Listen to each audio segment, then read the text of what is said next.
સવારે લગભગ 11:30 વાગ્યાની આસપાસ અંકલેશ્વરની ગંગા જમના સોસાયટી નજીક એક મહિલા બાળકી સાથે ચાલી રહી હતી ત્યારે એક બાઇક સવારે તેમના ગળામાંથી સોનાનું મંગળસૂત્ર ઝૂંટવી લીધું હતું. આ ઘટના બાદ તુરંત જ ભરૂચ એલસીબીની ટીમે ઘટનાસ્થળની મુલાકાત લીધી હતી. આસપાસના સીસીટીવી ફૂટેજ અને ટેકનિકલ સર્વેલન્સની મદદથી પોલીસે આરોપીની ઓળખ કરી. પોલીસને મળેલી બાતમીના આધારે એલસીબીની ટીમે અંકલેશ્વર ચારડસર વિસ્તારમાં આવેલ એસવીજી સોસાયટી પાસે વોચ ગોઠવી. ત્યાંથી પોલીસે આરોપી સંદીપ વાલજીભાઈ ભાનુશાલી રહેવાસી અંકલેશ્વરને ગુનામાં વપરાયેલી બાઇક સાથે ઝડપી પાડ્યો હતો. પ્રાથમિક પૂછપરછમાં આરોપીએ ગોળ જવાબ આપ્યા બાદ પોલીસે સઘન પૂછપરછ કરતા તે ભાંગી પડ્યો હતો. તેણે કબૂલ્યું હતું કે તે શેરબજારમાં પૈસા હારી ગયો હતો, જેના કારણે તેણે પૈસા મેળવવા માટે ચેઇન સ્નેચિંગ કરવાનું નક્કી કર્યું.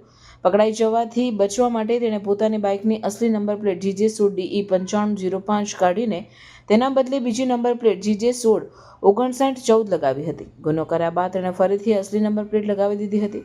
પોલીસે આરોપી પાસેથી 1,21,800ની કિંમતનું સોનાનું મંગળસૂત્ર, 40,000ની કિંમતની બાઇક અને 10,000ની કિંમતનો મોબાઈલ ફોન મળી 1,72,800નો મુદ્દામાલ જપ્ત કર્યો.